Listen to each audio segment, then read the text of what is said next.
जवाब के सिलसिले के साथ, क्योंकि दर्शकों के इतने सारे सवाल हमें आते हैं कि कई बार ऐसा हो जाता है कि एक शो में सभी सवालों को हम जवाब उनके दे ही नहीं पाते। तो आज शो की शुरुआत ही हमने सवाल जवाब के सिलसिले से ही करनी है और ये जो सवाल है हम यूट्यूब से भी ले रहे हैं। तो इस वक्त अगर लाइव जुड़े हुए हैं मेरे साथ, म्यूचुअल फंड पर कोई सवाल पूछना चाहते हैं तो झटपट अपने सवाल कमेंट बॉक्स में डाल दीजिए। लेकिन चलिए स्वागत करते हैं आज के मेहमानों का जो आपकी आज लाइव फाइनेंशियल प्लानिंग करवाएंगे। मेरे साथ जुड़ गए हैं Pankaj Matpal, MD Optima Money Managers, Vishwajeet Parashar, mutual fund expert. आप दोनों का स्वागत है हमारी इस पेशकश में।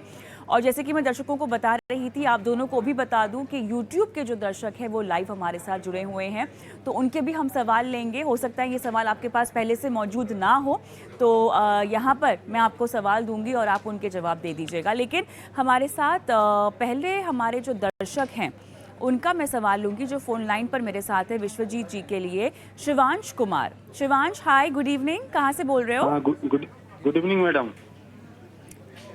कैसे हेलो। हैं आप? उत्तर प्रदेश से बोल रहे हैं जी, मुझे आपकी हाँ आवाज़ आ हाँ रही है शिवांश। जी जी मैडम। जी, मैं उत्तर प्रदेश बलिया रसूलपुर का रहने वाला हूँ, बोल रहा हूँ। मैं आपका शो अच्छा। काफी दिनों से देखता हूँ मैडम। और अरे बहुत बहुत शो देख धन्यवाद। शो देखने के बाद ही मैंने बहुत दिन से, मतलब इससे पहले भी आपका एक और दूसरे चैनल पर भी शो आता था, उस समय से मैं शो देख जी रहा हूँ। जी तो जी जी उसके जी तहत मैंने मैडम सेलेक्ट करके 7 फंड में मैं 50,000 के एसआईपी मेरा चल रहा है मैडम। मैंने जी सवाल व्हाट्सएप के थ्रू भी भेजा है। तो जी जी, तो उसमें क्या वही है देख रही मैडम, हूँ मैं। जी हाँ, तो जी। उसमें क्या है कि अभी हम्म, मतलब रिसेंट के जो शो देख रहा हूँ, पंकज सर का भी मैं यूट्यूब पे और शो देखते रहता हूँ। तो उसमें जी। अभी क्या है कि एक्सिस मिड कैप और एसबीआई फोकस्ड फंड, ये 2 फंड को जो हम्म है अभी उतना नहीं, हम्म मतलब रेटिंग या जो हम्म बोलिए उसका अंडर परफॉर्मेंस चल रहा है। लेकिन मेरा हाँ हाँ हाँ, क्वेश्चन ये है मैडम कि हम तो बहुत सोच समझ के देख के हम कोई फंड सेलेक्ट करते हैं, लेकिन बिल्कुल अब सही। सडनली 3 साल 4 साल 5 साल बाद इन्वेस्टमेंट करने के बाद पता चलता है कि ये फंड अच्छा नहीं है, तो अभी हम एग्जिट करेंगे, उसमें एग्जिट लोड है, टैक्स इम्प्लीकेशन है। तो उसको जी। क्या करें मैडम? उस फंड को मैं रखूं या कंटिन्यू अच्छा, रखूं, तो या मेरा पोर्टफोलियो मैडम कैसा है, मतलब मेरे को जी, कुछ चेंजेस आपके करना है। पोर्टफोलियो पर जी, आपके पोर्टफोलियो पे फंड्स पे तो मैं सलाह लूँगी, लेकिन जो आपने कहा कि फंड अच्छा नहीं है, ये आपने किस बिना पर तय किया कि ये फंड अच्छा नहीं और आपको निकल जाना चाहिए इन फंड्स में से? हाँ, मतलब क्योंकि मैडम मैं आपका फ़िल्टर करने का हुँ। रिसेंटली अभी जैसे मिड कैप कैटेगरी में और भी जैसे एचडीएफसी मिड कैप अपॉर्चुनिटी काफी अच्छा परफॉर्म कर रहा है। मेरा एक्सिस मिड कैप है, वो अदर कैटेगरी एवरेज हो या बेंचमार्क हो उससे काफी कम रिटर्न दे रहा है। Similarly okay, SBI focus fund, ये पहले okay. SBI emerging blue chip था, तो हाँ, हाँ। उस समय से ये फंड मतलब मेरे पास है। अभी वो चेंज होके एसबीआई फोकस्ड हो गया, तो इसको मैं ओके। एग्जिट करने का मतलब मन नहीं करता मैडम। तो लेकिन ये अंडर परफॉर्मेंस चल रहा है, तो ये सोच हाँ, के मतलब थोड़ा कंफ्यूजन है सही मैडम। बात तो है। इस पर थोड़ा सलाह चलिए, चाहिए मैडम, सटीक सलाह क्या बिल्कुल, तो करूं मैं इस विस्तार पर। से जी, हाँ विस्तार से जो है आपके पोर्टफोलियो पे हम राय लेते हैं। विश्वजीत जी, आपके पास है मेरे ख्याल से शिवांश जी का सवाल। तो 7 फंड्स हैं इनके पास, लेकिन एक्सिस मिड कैप और साथ ही SBI focused equity. Underperformance का अगर दौर है इन दोनों फंड्स में विश्वजीत जी, तो मुझे बताइए कितने समय से आप ये अंडर परफॉर्मेंस का दौर देख पा रहे हैं और मुख्य वजह क्या हो सकती है? देखिए शिवांशी, आपने बहुत अच्छा पोर्टफोलियो बनाया हुआ है, काफ़ी डाइवर्सिफाइड पोर्टफोलियो है। तो बहुत अच्छे फंड्स आपने चुने हैं जो पहले कुछ टाइम पे अच्छे परफ़ॉर्म कर रहे होंगे। हर फंड लॉन्ग टर्म में ज़रूरी नहीं है कि हमेशा परफ़ॉर्म करता रहे। तो इसीलिए हम पोर्टफोलियो रिव्यू करते हैं समय-समय पर, 6 महीने पर, 1 साल में, कि अगर कोई फंड अच्छा परफ़ॉर्म नहीं कर रहा है लंबे समय से, बेंचमार्क को बीट नहीं कर रहा है, तो हमें वो फंड को चेंज कर देना चाहिए। हमने किसी फंड के साथ शादी नहीं करी है। हमें मिड कैप में अगर हमने निवेश किया है तो हमें मिड कैप में रहना चाहिए। अब वो फंड अगर अच्छा परफॉर्म नहीं कर रहा है, तो किसी अच्छे फंड में स्विच कर लेना चाहिए। तो मेरा कहने का मतलब ये है कि आपका एक डाइवर्सिफाइड पोर्टफोलियो है। ये 2 फंड जो है, ऐसा नहीं है कि ये बेंचमार्क को बीट नहीं कर रहे हैं। इनकी परफॉर्मेंस ठीक-ठाक है, लेकिन अगर हम पीयर्स के कंपैरिज़न में देखते हैं, जो और जैसा आपने खुद नाम भी बताए, जो इन इसी कैटेगरी के फंड्स हैं, वो कुछ ज़्यादा अच्छा परफॉर्म कर रहे हैं। तो हर फंड लॉन्ग टर्म में अच्छा परफॉर्म नहीं करता है। अगर आप चाहें, क्योंकि 5-6 महीने से, साल भर से अगर फंड अपने पीयर्स को नहीं बीट कर पा रहा है या बेंचमार्क से काफ़ी करीब-करीब है, तो आप उसको स्विच कर सकते हैं। तो मेरी सलाह भी आपको यही रहेगी कि आप जो फंड है, आपने जो एक्सिस मिड कैप बोला, उसकी जगह आप निप्पॉन इंडिया ग्रोथ फंड या फिर Motilal Oswal mid cap fund में स्विच कर सकते हैं। इसके अलावा जो एसबीआई फोकस फंड बोला आपने, बिल्कुल ठीक कहा कि उसमें भी थोड़ी-सी परफॉर्मेंस उस लेवल की नहीं है। ऐसा नहीं कहूँगा कि अंडर परफॉर्म कर रहा है या अपने बेंचमार्क को भी बीट नहीं कर पा रहा है, but comparison to other funds शायद उतना अच्छा परफॉर्म नहीं कर पा रहा है, तो उसके लिए भी आप एचडीएफसी फोकस 30 फंड में स्विच कर सकते हैं। जो आपका दूसरा सवाल है कि आपको एग्जिट लोड देना पड़ेगा या कैसे करना चाहिए उस जो आपका कॉर्पस ऑलरेडी पड़ा हुआ है, तो आपने ऑलरेडी इसमें निवेश किया हुआ है। 1 साल के लिए आपको उसमें निवेशित रहना पड़ेगा अगर आपकी एसआईपी चल रही है या आपने 1 साल के अंदर-अंदर अभी उसमें निवेश किया है। 1 साल के बाद जब आप उसको रिडीम करेंगे तो आपको कोई एग्जिट लोड नहीं लगेगा और अगर फंड वहाँ पे पड़ा हुआ है 1 साल तक, तो कोई नुकसान नहीं क्योंकि फंड परफॉर्म कर रहा है, बेंचमार्क को बीट कर रहा है अच्छे से। कंपैरिज़न अदर फंड्स शायद नहीं कर रहा है, लेकिन आपको घबराने की कोई चिंता की बात नहीं है। तो आप उसमें निवेशित रहें, 1 साल जब पूरा हो जाए, तो आप वहाँ से रिडीम कर सकते हैं अपना कॉर्पस, तो आपको long term capital gain tax लगेगा, short term capital gain tax से भी आप बच जाएँगे और एग्ज़िट लोड भी नहीं देना पड़ेगा। और जो आपने रकम लगा रखी है ₹50,000 की एसआईपी, तो मैंने ये कैलकुलेट किया कि अगर हम 12% का सीएजीआर लेके चलते हैं, तो 10 साल में करीब-करीब 1 करोड़ 12 लाख हो जाता है शिवांशी। और आपने बोला कि 10 साल से ज़्यादा के लिए निवेश कर रहे हैं, तो अगर इसी को अगर हम 15 साल के लिए निवेश करते हैं, तो करीब-करीब 2 करोड़ 37 लाख हो जाता है। तो जितना लंबा समय आप देंगे अपने फंड्स को, आपको फंड्स में बने रहना है, फंड कोई भी हो स्विच कर सकते हैं, उसमें कोई बुराई नहीं। पाँच मेरे ख्याल से आपको विश्वजीत जी ने काफ़ी विस्तार से समझा दिया है कि आपको अगर फंड से निकलना है तो किन में चले जाना चाहिए। क्या और कोई सवाल? हेलो। जी शिवांश जी, बोलिए, आपकी आवाज़ आ रही है। हाँ मैडम, जैसे सर ने बोला निप्पॉन ग्रोथ फंड, मेरे पास मैडम निप्पॉन का स्मॉल कैप और मल्टी कैप ऑलरेडी है, तो हाँ। क्या निप्पॉन ग्रोथ फंड में जाना ठीक रहेगा या फिर मोतीलाल में चले जाऊं? और क्या एक बार में ही पूरा 1 साल के बाद जैसे सर ने बोला एग्जिट लोड नहीं लगेगा और ना एलटीसी जी ही उस सिर्फ बात का लगेगा, तो आपको 1 ध्यान साल के रखना बाद होगा। क्या? विश्वजीत जी, क्या सलाह होगी फिर इनके लिए? निपॉन के 2 ऑलरेडी हैं इनके पास। जी, बिल्कुल मोतीलाल ओसवाल मिड कैप में बिल्कुल स्विच कर सकते हैं। अच्छा फंड है, काफ़ी लंबे समय से कंसिस्टेंट परफॉर्मेंस है। 1 साल के लिए अभी जहाँ पे हैं निवेशित रहें, 1 साल के बाद एग्जिट लोड भी नहीं लगेगा और long term capital gain tax का भी एडवांटेज मिलेगा। चलिए आगे बढ़ते हैं। दीपक प्रजापति मेरे साथ फ़ोन लाइन पे हैं और ये सवाल अपना पंकज जी से पूछने वाले हैं। नमस्कार दीपक, क्या हालचाल? कहाँ से बोल नमस्कार रहे हैं? मैडम। नमस्कार। हाँ, मैं गुजरात से बोल रहा हूँ मैडम। अच्छा, आपने तो जो मैं पोर्टफोलियो अपना हाँ बना बोलिए। रखा है सर, उसमें एसबीआई स्मॉल कैप है, निप्पॉन स्मॉल कैप है, डीएसपी का मिड कैप है, एचडीएफसी का मिड कैप है, एसबीआई का ब्लू चिप है, मिरा एसेट का लार्ज और मिड कैप है, पराग पारेख का फ्लेक्सी कैप है। सर जी कितने हाँ समय मैडम। तक इन फंड्स में आप रहना चाहते हैं? मैं मैडम करीब 15 साल तक रहना चाहता हूँ और जो एसबीआई ब्लू चिप फंड है और जो जी डीएसपी जी। मिड कैप है ना, वो मैं मैडम 2019 से कर रहा हूँ। ओके ओके, हाँ, ठीक है। और ये सभी फंड में बाकी जो है उसमें करीब 1 साल हुआ है अभी, तो मुझे ये उसका बताइए रिव्यू कि कोई कराना था खास और मैडम लक्ष्य 15 साल में वो हाँ।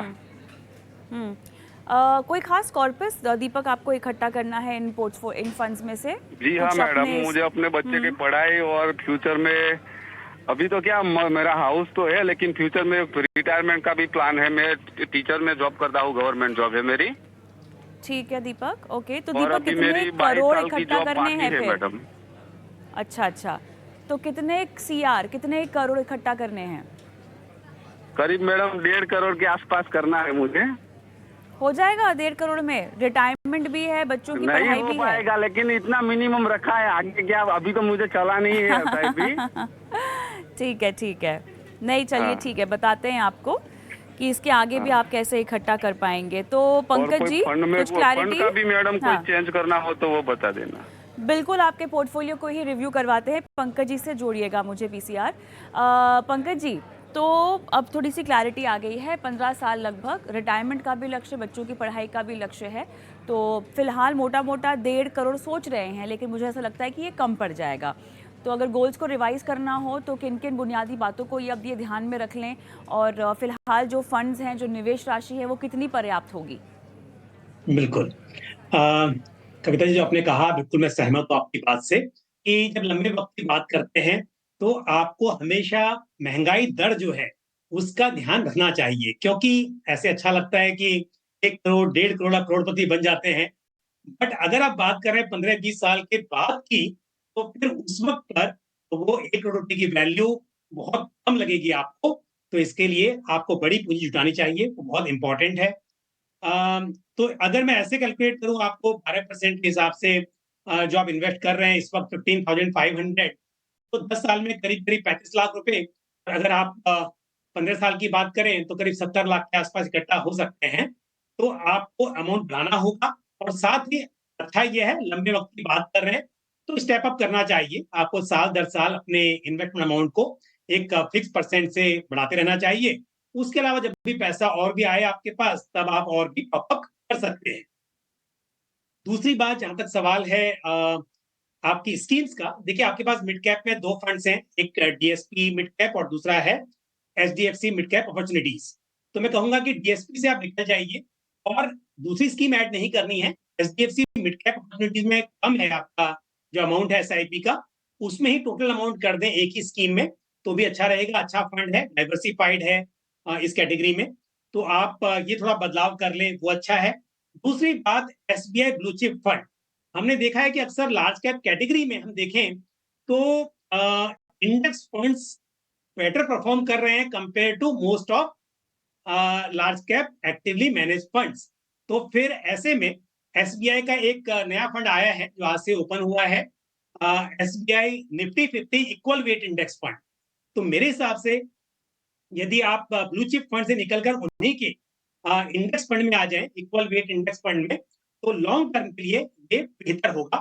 तो ये 2 बदलाव करने हैं, और साथ ही आपको एसआईपी का अमाउंट बढ़ाना है और स्टेप अप करना है, ताकि आप जो गोल लेकर चल रहे हैं वो अचीव हो सके। और right Deepak Prajapati, all the best. अपने निवेश को आपको इस तरह से बदलना होगा और अनुशासित तरीके से डिसिप्लिन मेंटेन करना होगा अपने इन्वेस्टमेंट्स में। कुछ यूट्यूब के दर्शक जो कि बेसब्री से अपने सवाल का इंतज़ार कर रहे हैं, सचिन बहीकर का सवाल मैं लेती हूँ और विश्वजीत जी आपके पास आऊँगी ये सवाल को लेकर। हमारे यूट्यूब के दर्शक हैं जो लाइव आपको देख रहे हैं, पंकज जी को देख रहे हैं। 36 साल की इनकी उम्र है विश्वजीत जी, और एसआईपी शुरू करनी है 30,000 रुपये से, और 20 साल का ये समय देना चाहते हैं अपने इन्वेस्टमेंट होराइजन को।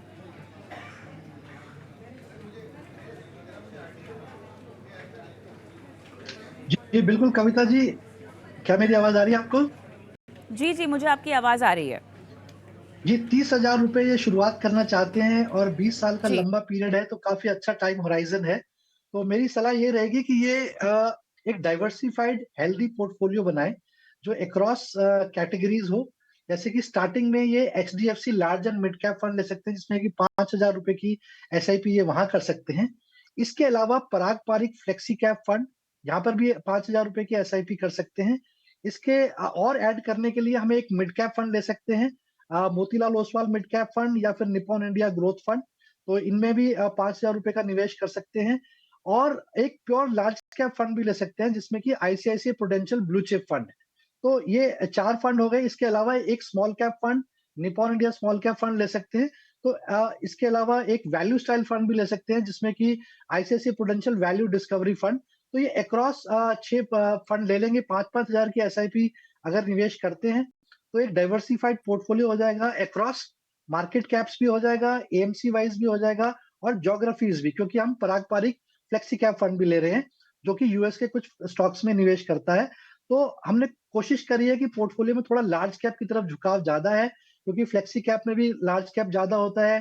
प्योर लार्ज कैप फंड भी लिया है और एक large and mid cap fund भी लिया है, क्योंकि मार्केट की स्थिति को देखते हुए अभी ये स्ट्रेटेजी बेटर रहेगी। आगे 1 साल बाद ये रिव्यू कर सकते हैं कि थोड़ा मिड कैप और स्मॉल कैप में और एक्सपोजर बढ़ाना चाहे तो बढ़ा सकते हैं, बट अभी के लिए ये पोर्टफोलियो ठीक रहेगा।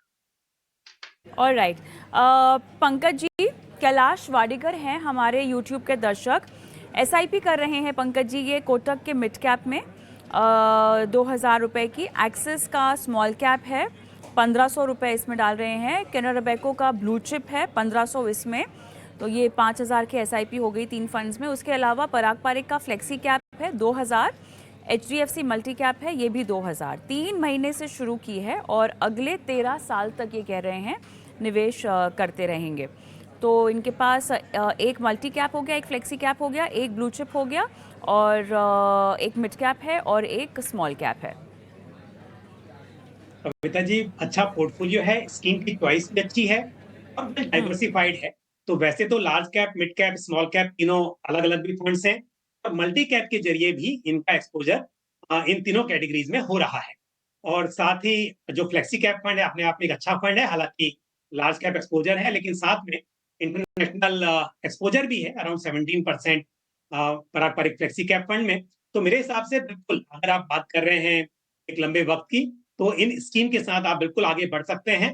कोई बदलाव की यहाँ पर जरूरत नहीं है। All the best to you. Alright, all the best Kailash, आपका पोर्टफोलियो अच्छा। थम्स अप पंकज जी की तरफ से। चलिए हम रुकते हैं एक छोटे से ब्रेक के लिए। ब्रेक के उस पार बहुत दर्शक हैं। जाफ़र सवाल अपना पूछ रहे हैं और हरीश भी अपना सवाल हमसे पूछ रहे हैं यूट्यूब पर। तो मैं नोट डाउन कर रही हूँ, जितना हो सके दर्शकों के सवालों को हम शो में शामिल करने की कोशिश करेंगे, लेकिन फिलहाल वक्त है एक छोटे से ब्रेक का। ब्रेक के बाद जल्द लौटती हूँ।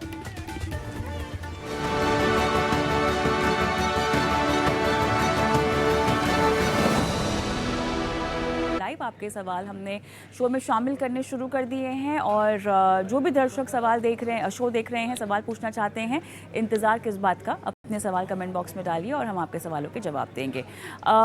विश्वजीत जी, कंचन अग्रवाल हमारी एक यूट्यूब की दर्शक है जो इस वक्त शो देख रही हैं और पूछ रही हैं क्या ये समय पराग पारिक के फ्लेक्सी कैप फंड में निवेश करने का सही होगा? जी बिल्कुल, पराग पारिक फ्लेक्सी कैप एक बहुत ही अच्छा फंड है, काफ़ी कंसिस्टेंटली परफ़ॉर्म भी कर रहा है और कंचन जी, नॉर्मली देखा जा रहा है कि इस मार्केट सिनेरियो में थोड़ा-सा लार्ज कैप की तरफ अगर एक्सपोज़र होता है, तो वो अच्छे परफ़ॉर्म करने की उम्मीद है। पराग पारिक फ्लेक्सी कैप में काफ़ी पोर्शन जो है लार्ज कैप फंड्स का है, लार्ज कैप स्टॉक्स का है, तो और थोड़ा-सा एक्सपोज़र इंटरनेशनल स्टॉक्स का भी है, तो वहाँ से भी इसको एक डाइवर्सिफ़िकेशन मिल जाता है। तो मेरे हिसाब से पराग पारिक फ्लेक्सी कैप के लिए बहुत अच्छा समय है। आप बिल्कुल निश्चिंत होकर उस पे निवेश कर सकते हैं। बढ़ते हैं और पंकज जी, किरण मल्होत्रा हमारे यूट्यूब के दर्शक हैं और HDFC डेवलप्ड वर्ल्ड फंड में इन्होंने SIP के ज़रिए निवेश शुरू कर लिया है, लेकिन उसकी परफॉर्मेंस से ये खुश नहीं है। तो क्या सलाह होगी इनके लिए? देखिए, पहली बात तो आप इससे एग्जिट कर सकते हैं। दूसरी बात ये है कि इंटरनेशनल फंड आपके पास दूसरा कोई है या नहीं है। अगर नहीं है तो इसे बंद करके इसके बजाय आप नेस्डैक 100 फंड में इन्वेस्ट करें। तो क्योंकि यूएस की इकोनॉमी आप जानते हैं कि नंबर 1 इकोनॉमी है, तो जो कंपनीज हम बड़ी-बड़ी बातें करते हैं, चाहे माइक्रोसॉफ्ट हो, अमेज़न हो, सब यूएस में लिस्टेड हैं। गूगल हो या एप्पल हो। तो इसके लिए मेरे हिसाब से आप इस फंड से निकलकर नेस्डैक 100 फंड में इन्वेस्ट करें, तो लॉन्ग टर्म में वो आपको बेहतर रिटर्न्स दिलाने में मदद करेगा। राइट। जाफ़र अकबर का मैं सवाल लूँगी, ये भी हमारे यूट्यूब के ही दर्शक हैं। विश्वजीत जी, आपके पास आती हूँ इनके सवाल को लेकर। पोर्टफोलियो में Aditya Birla Sun life equity है, DSP का स्मॉल कैप है और फ्रैंकलिन इंडिया स्मॉलर कंपनीज है, HSBC का एग्रेसिव हाइब्रिड है, ICICI का ब्लू चिप भी है और SBI का ब्लू चिप भी है। जी बिल्कुल, काफ़ी डाइवर्सिफाइड पोर्टफोलियो है। लार्ज कैप फंड्स में तो अच्छे फंड्स हैं, आईसीआईसीआई प्रूडेंशियल ब्लू चिप भी अच्छा है और एसबीआई ब्लू चिप भी अच्छा है और स्मॉल कैप भी है। Franklin India smaller cap fund ने अच्छा परफॉर्म किया है, तो मेरे ख्याल में बिल्कुल निवेशित रह सकते हैं, काफ़ी अच्छे फंड्स हैं। मिड कैप मुझे शायद सुनाई नहीं दिया कोई अच्छा फंड, तो अगर मिड कैप में एक्सपोज़र थोड़ा-सा और लें तो ज़्यादा अच्छा रहेगा। ऑलराइट, हरीश हमारे दर्शक हैं जो यूट्यूब के दर्शक हैं। म्यूचुअल फंड्स में निवेश करना है 9 साल के लिए, 1 करोड़ रिटायरमेंट के लिए इनको इकट्ठा करने हैं। पूछ रहे हैं कि किस तरह की रणनीति अपनाई जाए। पंकज जी, देखिए, पहली बात तो ये है कि अगर आपको 9 साल में इकट्ठा करना है तो करीब-करीब 40 से 50,000 रुपया महीना करना होगा आपको 1 करोड़ इकट्ठा करने के लिए। लेकिन अगर कम से शुरुआत करना चाहते हैं तो थोड़ा कम कीजिए, लेकिन समय के साथ आपको अमाउंट को बढ़ाना होगा। क्योंकि 9 साल का वक्त है, लंबा समय हो तो अमाउंट कम हो सकता है। दूसरी बात, 9 साल के लिए मैं कहूँगा कि स्कीम में थोड़ा-सा आपको बैलेंस बना के चलना होगा। तो लार्ज कैप, थोड़ा मिड कैप, इस तरह के फंड्स आप शामिल करें। लार्ज कैप में आप again Nifty 50 equal weight index fund जैसे कि ICICI Prudential Nifty 50 equal weight index या फिर Aditya Birla Sun Life Nifty 50 equal weight index, इनमें आप शामिल कर सकते हैं। और मिड कैप में Motilal Oswal mid cap fund अच्छा फंड है, उसे आप कंसिडर कर सकते हैं। या निपॉन इंडिया ग्रोथ फंड, वो भी आप देख सकते हैं। इनमें से कोई भी फंड आप शामिल कर लीजिए। और 9 साल की बात हो रही तो स्मॉल कैप आप ना लें, लेकिन अगर फिर भी थोड़ा चाहिए एक्सपोजर तो एक मल्टी कैप फंड को आप शामिल कर लें पोर्टफोलियो में, जिसके जरिए आपको थोड़ा एक्सपोजर मिल जाएगा स्मॉल कैप का। तो मल्टी कैप में Nippon India multi cap fund या ICICI Prudential multi cap fund, इनमें से कोई एक फंड आप ले सकते हैं। तो एक आप लार्ज कैप फंड ले लीजिए, एक मिड कैप फंड और एक मल्टी कैप फंड। इस तरह से आप 9 साल के लिए अपना पोर्टफोलियो बनाकर चलिए। ये हरीश, तो ये आपके सवाल का जवाब है। और इस बीच हमारे साथ एक फ़ोन लाइन पे भी दर्शक जुड़ गए हैं। विकास कुमार, नमस्कार। नमस्कार मैम। आपने 20 साल के लिए निवेश करना है, 1 करोड़ रुपए आपने इकट्ठा करने हैं। आपको मुझे ये जानना है कि आपने अगर एसआईपी करनी है तो कितनी की राशि से आप शुरुआत करेंगे? अभी मेरा एसआईपी चल रहा है मैम। किन फंड्स में? 2 एक मेरा है निपॉन स्मॉल कैप है, ओके। और एक एसबीआई का स्मॉल कैप है। दोनों ही स्मॉल कैप फंड्स हैं आपके पास? हाँ जी, हाँ जी। ठीक है। तो कब से चल रहे हैं ये निवेश? मेरे को जो सॉरी, कब से चल रहे हैं निवेश? ये चल रहे हैं 2 साल से। 2 साल से, ठीक है। जी। कितना है ये एसआईपी का अमाउंट? ये 1000 का अमाउंट है ये। 2000 रुपए की एसआईपी चल रही है, ओके जी। चलिए ठीक है, बताते हैं कि आगे कैसे आपको बढ़ना है। विश्वजीत जी, आपके पास है शायद विकास का सवाल, तो अभी कुछ एडिशन 2 एसआईपी भी हैं इनके पास। Nippon small cap, SBI small cap 2000 रुपए की चल रही है और 2 साल से ही निवेश कर रहे हैं। जी बिल्कुल विकास जी, सबसे पहले तो करीब करीब आप थोड़ा गणित समझ लें। अगर 1 करोड़ रुपया बनाना चाहते हैं 20 साल में, तो करीब करीब हमें 10,900 या फिर 11,000 रुपए की एसआईपी मंथली करनी होगी।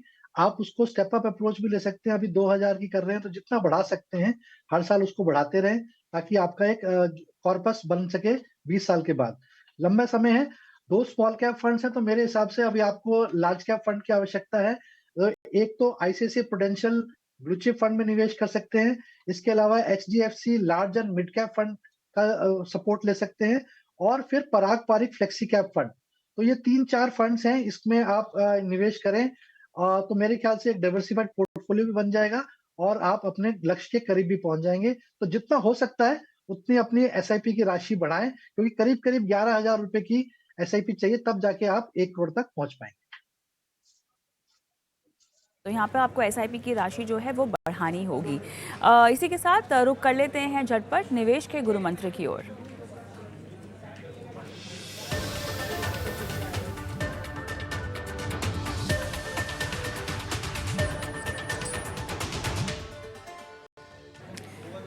पंकज जी, बताइए आपका आज का गुरु मंत्र क्या है? जी, कविता जी देखिए, इस वक्त पर मार्केट में अच्छी रैली हुई है और हमने देखा है कि मार्केट ऑल टाइम हाई पहुंच गया है। तो ऐसे में लालच भी आता है मन में कि पैसा बन रहा है तो हम क्यों ना इसमें ही इन्वेस्टेड रहें। लेकिन अगर पोर्टफोलियो रिस्क को कम करना है तो समय समय पर और ऐसे समय पर जब अच्छी ग्रोथ में देखी है तो पोर्टफोलियो की रीबैलेंसिंग जरूरी है with in the asset class और अक्रॉस द एसेट क्लास। यानी कि आपका इक्विटी में एक्सपोजर ज्यादा हो गया है तो उसको थोड़ा सा आप कम करके डेट में बढ़ाएं, गोल्ड में बढ़ाएं, जैसे भी आपको आपके गोल के हिसाब से जरूरत है। और with in the asset class अगर आपने डिसाइड किया था कि स्मॉल कैप एक्सपोजर 15% होना चाहिए, 10% होना चाहिए, बट क्योंकि स्मॉल कैप ने लार्ज कैप को आउट परफॉर्म किया तो शायद आपका जो एलोकेशन है वो बढ़ गया होगा। तो उसको सही करने की जरूरत है, तभी लॉन्ग टर्म में आप अच्छी वेल्थ क्रिएट कर पाएंगे जब आपका रिस्क मैनेज रहेगा। तो ये सजेशन है कि टाइम टाइम पर रीबैलेंस करना, रिव्यू करना ये जरूरी है। विश्वजीत जी, आपका निवेश का गुरु मंत्र? बिल्कुल, पंकज जी ने बहुत अच्छी सलाह दी है मार्केट को देखते हुए। तो थोड़ा-सा टाइम अभी टैक्स सेविंग का भी आ गया है, काफ़ी लोग टैक्स सेविंग करना चाहते हैं। तो मेरी सलाह ये रहेगी, जब आप टैक्स सेविंग करते हैं, तो आप अपने गोल्स को और एसेट एलोकेशन को ध्यान में रखते ही करें। कई बार जल्दबाजी में हम इंश्योरेंस प्लान ले लेते हैं, जिसका फिर हम आगे चल के प्रीमियम नहीं पे कर पाते, या फिर अगर आप कोई यंग इन्वेस्टर है, लॉन्ग टर्म के लिए निवेश करना चाहता है, वो डेट प्रोडक्ट्स में निवेश कर देता है, जबकि उसको इक्विटी जैसे प्रोडक्ट्स में निवेश करना चाहिए था अच्छी रिटर्न्स के लिए। कुछ लोग ऐसा करते हैं कि ऐसे प्रोडक्ट्स में निवेश कर देते हैं जहाँ पे लॉक इन बहुत लंबा है और उनको लिक्विडिटी चाहिए होती है। तो जब भी आप निवेश करें टैक्स सेविंग के लिए, अपने एसेट एलोकेशन को और अपने गोल्स को मद्देनजर रखकर ही प्रोडक्ट्स का चुनाव करें। राइट, चलिए इसी के साथ मुझे लगता है कि ये तमाम निवेश के गुरु मंत्र जो आपको अपने निवेश के सफ़र में ध्यान में रखने हैं, और भले ही आपको बहुत छोटी छोटी बातें लगी लेकिन ये बहुत अहम है आपकी निवेश रणनीति को साधने के लिए। बहुत बहुत धन्यवाद आप दोनों का, इस खास पेशकश में आपने शिरकत की, दर्शकों के सवालों के जवाब दिए। और इसी के साथ हम रुकेंगे छोटे से ब्रेक के लिए, लेकिन आपके निवेश पोर्टफोलियो को लेकर तमाम बारीकियाँ चर्चा में होंगी इस छोटे से ब्रेक के बाद भी।